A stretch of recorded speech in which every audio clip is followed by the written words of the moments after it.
become influencers toward Jesus and start pointing people toward Jesus. And, leadership, just pointing to Jesus I want us to do this tonight. Let's desire the position. Desire the position of being a leader, of pointing others to Jesus. Because these are the ways that we will answer some hard questions for some men that may make hard decisions later on in their lives as they seek to serve. And we all have to make, really, a conscientious decision about this leadership thing or a position. And like I said, we're not talking about having a title. That's what often happens with many, is that it's having a title. But this is not about having a title. This is talking about a lifestyle, a manner of living, and in particular, a way that we communicate. And when we begin to develop this way of communicating, then we learn something.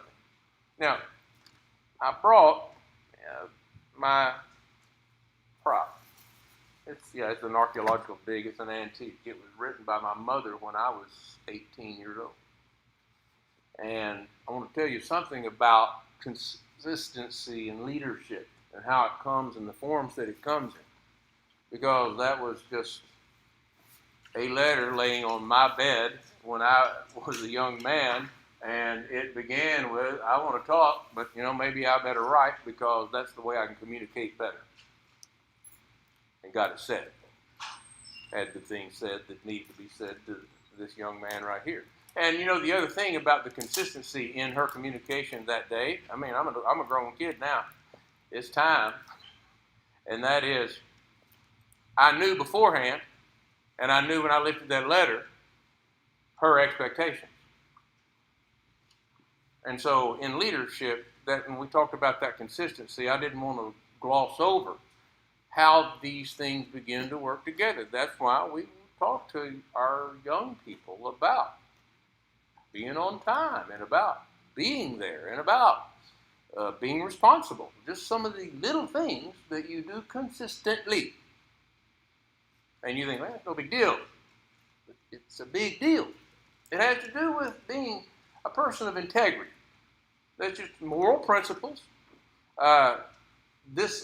Members here are full of them. I love being around members of the church, and when you get to communicate to them about how they live their lives and what's going on in their lives, because even in struggles, this moral principle that holds them in this place, honesty, truthful, uprightness, sincerity, still exists even when struggles are there. And the right is right regardless of the popularity of the peer pressure.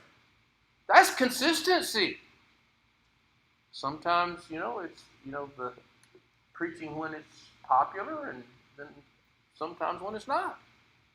And that's the leadership aspect that we have to hold, and we discover something when we do that. When we hang on to the principles of truth, this integrity that we know, and that is that it guides us. Now, you will see when we talk about God's grace, when we say, what does it mean to receive God's grace? Or how do you do it? It says the grace of God that brings salvation, remember, teaches us to deny ungodliness and worldly lust, live soberly, righteously, godly. Well, the integrity part is us being taught and applying what is being taught. And our integrity will guide us. It'll guide us. That means it helps us make the next decision. See, that's the hard part. When we take on a task or a role or a responsibility, we don't know what to expect. And you know what? You are correct. That is absolutely the truth. You do not know what to expect. But what we know is that the wisdom that is from above is first peaceable. And so there are things we know when we're functioning within the framework of God's design. And it reflected in the wisdom that we have when we extend it. It's not earthly, that that we have the earthly, sensual, the demonic. It's this self-seeking, bitter envying in your heart, and you lie. You lose the integrity, you see. But then when you go to verse 17, wisdom that is from above is first pure and then peaceable, gentle, willing to yield. Full wisdom, willing to yield, full of mercy and good fruit. This is hard to see how discerning it is when we see wisdom that is from above, but that's exactly what the Scriptures tell us. It is exactly what the Scriptures tell us, and that we do know, peaceable, willing to yield, full of mercy. We begin to discern and know not just how to make a decision, but to make the decision rightly, for the right purpose. And that is what I'm growing to. We must have the ability to live life making decisions. Sorry, the S is off there, but we have to be prepared to make decisions, to make life decisions.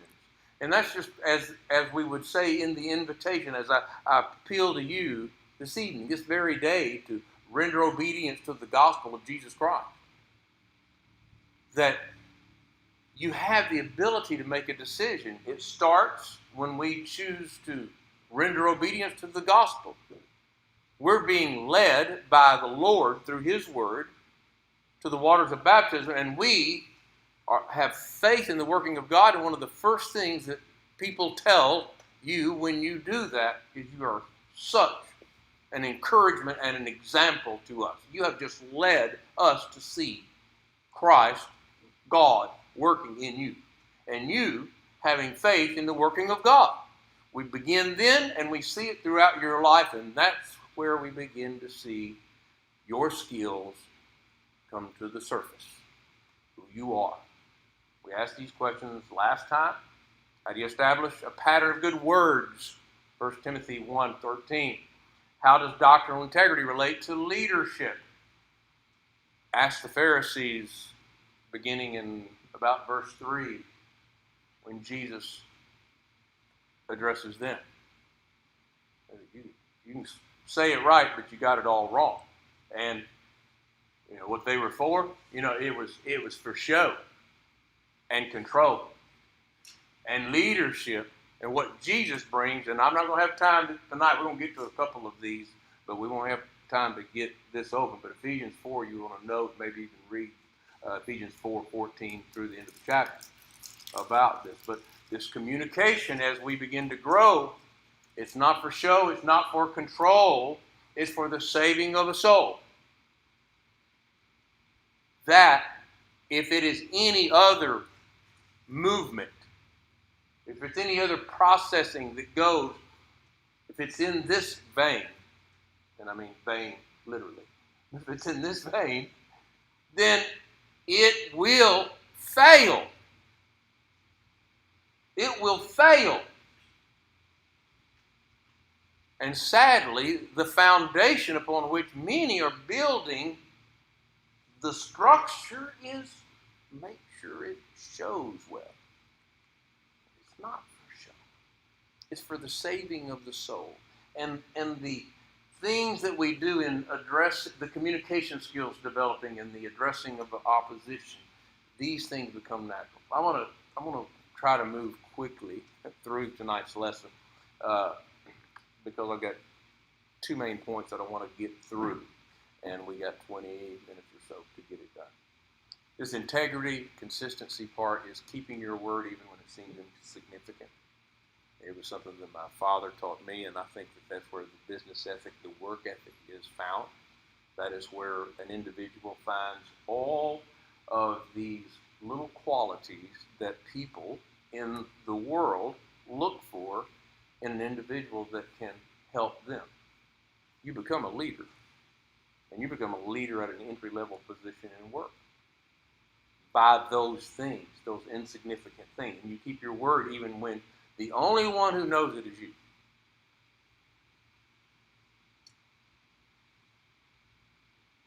And never allow your emotions to overrule divine truth. You have to maintain control. And sometimes it ends with the reading of that, and it ends. It ends. That's yeah. But in that, teach what you believe. Don't teach a thing you will not apply to yourself. Matthew 23. That's what we're going on with the Pharisee. You are always an influence. Recognize this. And these are those, Susie, that I said you'll never get through all of them. You can write them down. But you teach what you believe. I actually had an interview at one time, and when I was interviewing the men to go, we were having a discussion about one of the doctrines back about 30 years ago. And they said, oh, well, it's okay if you believe it, you just can't teach it.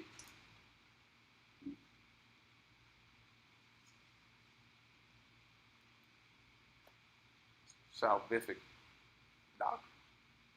And these are the things, and one of the men cried when he heard that. You are always an influence. Practice listening here. Provide space and opportunity to grow and mature. See, these are the things as leaders, and you begin and be edifying, and just know that people need love. I mean, that's what people, when we look at 1 Corinthians 13 and we dissect all the optimism that we should be carrying in our lives, we learn that this is a universal desire that everyone responds to if we have in sincerity taught the truth. And that truth is consistent with God's will. The listening part in this communication is Ephesians, the 4th chapter, is useful information from a good heart. Good to the use of edifying. Ephesians, the 4th chapter, you can write it down in verse 32, you'll find that one, but we're going to go back in a minute. I want to get to these particular verses of Scripture. Because these are the ones that I think may be the biggest hurdle for us to qualify ourselves. When we talk about leadership, when we talk about, and then we start talking about like elders, deacons, in church and the congregational setting, which is true. But when we talk about the principles of an overseer or their behaviors, then they are the same as what ours are called to do. They have a couple of qualifications that they must meet that we don't to be Christian. But in Matthew 5:21, you have heard it was said to those of old, you shall not murder, and whoever murders will be in danger of judgment. But I say to you that whoever is angry with his brother without a cause shall be in danger of judgment. Whoever says to his brother, Raca, shall be in danger of the council. Whoever says, you fool, shall be in danger of hellfire. So verse 23 and 24 put before us a disposition or a frame of mind in which that you bring your gift to the altar and you remember that your brother has something against you. This is your consciousness of someone's thing against you. And you're offering the gift. You leave your gift and first be reconciled to your brother, then come offer your gift. And I believe the reason for that is because this one thing will not only inhibit that worship that day, it's going to inhibit your ability to grow.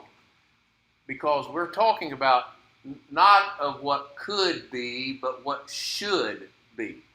And oftentimes we say, well, it could be like this, but the declaration we're talking and the way that we are living is it should be this way. And we continuously talk about it that way, and it never changes. It doesn't matter if it goes by for a year or 2 or 4 or 6 or 8 or 12.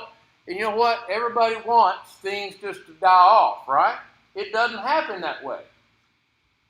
You might die off, but the effect will be there. And we're going to see how that's going to happen. Ephesians 4 says, the beginning in there, we're going to, you got that whole chapter of oneness. But it is every effort, unity of the Spirit in the bond of peace. Communication, useful information from an honest heart. We got to discern what is useful to them in the moment. What do they need? What do they need? I mean, is this girl stuck in concrete? I got to call somebody because that's a serious situation? Or is it just my perspective that she's actually just standing behind a retaining wall? You know, well, that confused everybody. And I said, well, yeah, I hope so, because that's why we're saying you have to see what the situation really is before you can make a real decision to get it right. Yeah, y'all can look at it all night. It took me a long time. You got to find her open. I'll let you search for it. All. Communication. Slow down to listen. It's hard for a man to have to read that while he's supposed to be speaking. If I don't get quiet. But this is one that I am honestly still working on. And I mean, these character issues that we are aware of in our own lives are real. And you know, we need to be reminded. And to slow down, to listen. Swift to hear, slow to speak, slow to wrath. The wrath of man does not produce the righteousness of God. So as I'm getting angry in my communication, it's not going to produce the righteousness of God. My anger is not going to solve it. So, and then there's one other piece in this little element. And that is when we learn our communication skills, we learn how to communicate in this way. We speak, we so speak, and we so judge as those who will be judged by the law of liberty. James 2:12. Yes, that is right before James 2:13. Faith without works is dead. It's talking about showing mercy. It's talking about how we communicate. It's talking about speaking the truth in love, what we desire. Communication in conflict. It is inevitable. Conflict is inevitable. We know that.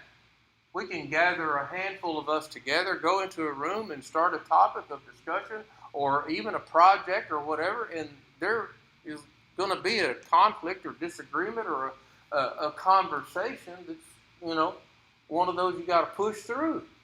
That's normal. That would be expected. And Proverbs 18:18 may have a little more wisdom than we realize. Sometimes, casting lots causes contentions to cease and keeps the mighty apart. Now, I know the proverb, I guess we can stick that in about any circumstance, but I mean, it'd be pretty cool to see a couple of world leaders having an argument about, some territory or something. So I'll tell you what we'll do, we'll just roll for it. We'll just draw for it, and high man wins. And no war. I mean, what we learn in this communication and conflict is there are places that we may be able to do that and resolve. And do what the proverb said, contentions to cease. Remember, we're as leaders becoming peacemakers. So now, endeavor. Ephesians 4:1-6. Live worthy of the calling with which you have been called, with all humility and gentleness, with peace, patience, bearing with one another in love, making every effort to keep the unity of the Spirit in the bond of peace. There is one body and one Spirit, just as you were called into one hope of your calling, one Lord, one faith, one baptism, one God and Father of all, who is over all, through all, and in all. Now, when you digest that we are to endeavor to keep the unity of the Spirit in the bond of in the bond of peace, not discord, that is unity, and then we walk into these one church, one Spirit, one hope, one Lord, one faith, baptism, God, Father, and one and all. So, you mean that we can successfully follow and adhere to and hold to this in the bond of peace? The answer is yes. How? Work. endeavors. All right? Matthew, the 18th chapter. We have Matthew 5, and we have the situation in which we have a brother that has something against us. We go to Matthew 18, and then we have another circumstance of communication that is in a crisis mode or a moment of difficulty, you might say. And that is beginning, and I don't want to read all the way through, but the reason I pulled in so many of the passages or verses from Matthew, the 18th chapter, is because it starts out with this struggle of who's the greatest, and then Jesus is talking about the little children, whoever humbles himself as a little child. So we're talking about the introduction in Matthew, the 18th chapter, of a child in his humility who comes to the Lord and humbles himself and receives the child in my name, receives me, Jesus said. And then he warns of offenses.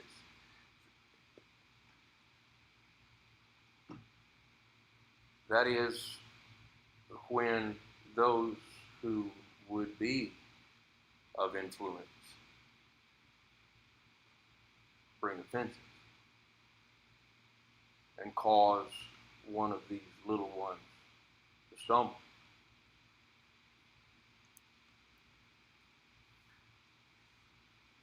And then we have the parable of the lost sheep. The Son of Man has come to save and get that one. And then, moreover, if your brother sins against you, go and tell him his fault between you and him alone. If he hears you, you've gained your brother. If he will not hear you, take one or two more, that by the mouth of 2 or 3 witnesses the words can be established. And if he refuses to hear them, tell it to the church. And if he refuses to hear the church, then let him be a heathen and a tax collector. I mean, that's the Bible, and that's the way. And before we can take one step in leadership, we've got to take a step down to be willing to communicate. And yes, as much as depends on us, we live peaceably with all. But we don't live in compromise with sin. So what's the course that's most often taken? You know, it's a Bible class. We just can't have conversation, can we? We'll have to figure that out. What course do we usually take in communication and conflict? What usually happens? You can say it. Anybody got an answer? What usually happens? Yeah, I got it on there. Disunity, chaos, denial, and disregard. We just get the thing. We fixed it.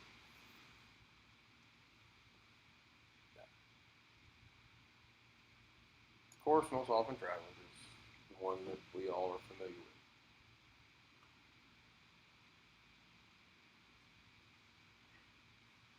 And that's what's next. Why?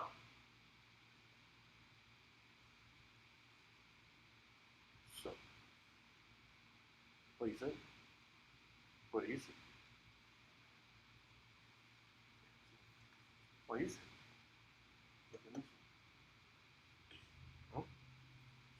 So, I got a 9 and a 6. One walked in from this side, one walked in from that side, a generation after whatever that was. And there they are, looking at the same thing. But neither one of them can spend enough time to listen to figure out the other perspective. And so that's what's happened when we have division and a lack of leadership that permits. Because then one generation comes here, another generation comes here, and no one knows why we don't see it the same way.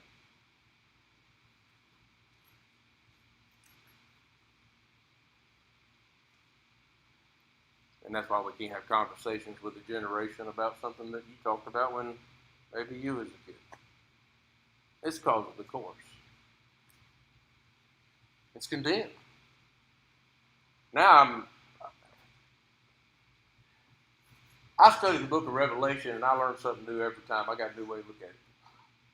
Revelation 3, when he's talking about, you had all the right answers, but you had left your first love, they had left the love of that unity of the Spirit.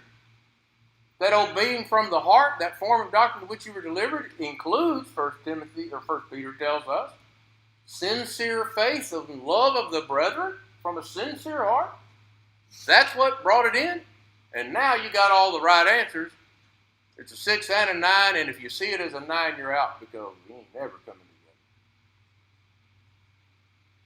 But if you walk over there, you and Seth will see it the same way. If he walks over here, what we need to do is see what is actually in the floor and discern. Communication. Good to the use of edifying. No fellowship in darkness.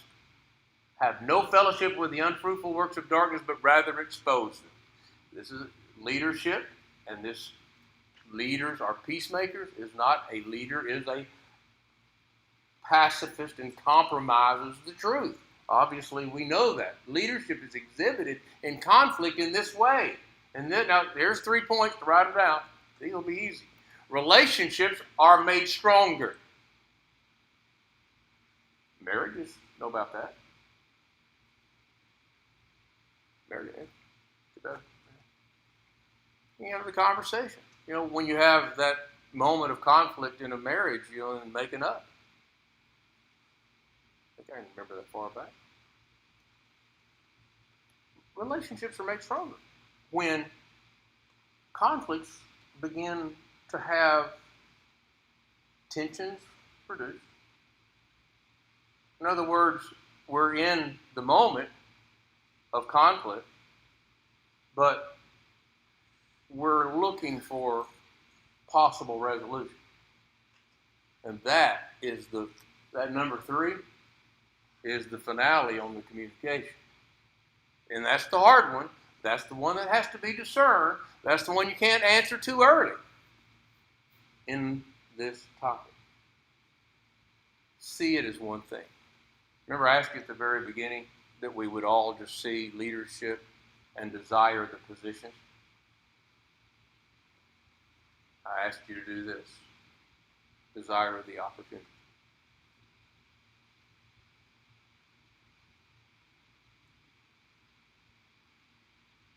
Desire the opportunity. Because if you do, then you'll see what comes. If you don't, you won't. You'll have to take the time. Take the time to listen. Wisdom that comes from above is pure, peaceable, gentle, accepting personal responsibility directed by God's grace. That is our lesson on leadership this evening. We've got a couple of others. We want to get into Ephesians 4 the best that we can and talk a little bit about our communication. And then we will see maybe a few more next Wednesday evening. And it's good to see the good number that we have. And it's a privilege to have this time that we can be together and to have our time to study. If you have any questions about this lesson or any others and the work here, those of you that are watching online, then just be sure and contact us. Let it be known, and we will be happy to make known to you any of the information that is available. We'd like to have you to come visit us if you're in our area. Let's go to our Heavenly Father in prayer as we discuss. Our loving Father, we're so thankful for the blessing of this day. We're thankful for the beauty and the change of season, and as we begin to prayerfully minimize our risk with the pandemic and are able to move about, that we would be able to share with each other and to reach out, to renew relationships, to develop, and to help strengthen one another in each way. Be with the congregation here and help us as we seek to serve in this community and be a light. Help us to do those things that will be pleasing in your sight. We pray that, Father, be with those who are struggling, suffering with physical infirmity, unable to be out, and those who are in emotional distress. Our country is in a difficult place. Many people struggling emotionally. We pray, Father, that they might turn to your word and that we might be there as an open conduit for your word to receive them and to help them and be an instrument in your kingdom. Strengthen us, forgive us, and bless us in Jesus' name.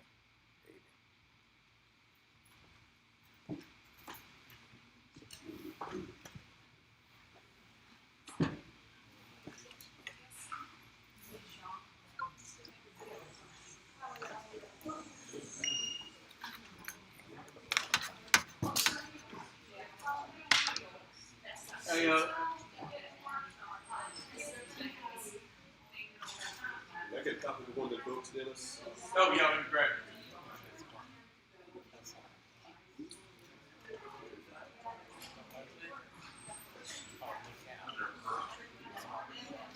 That is a beautiful blue dress you have over there, girl.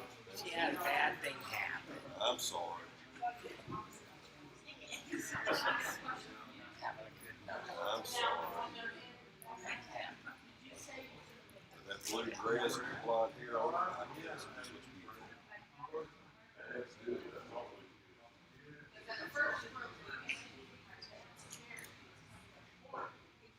Good evening, ladies.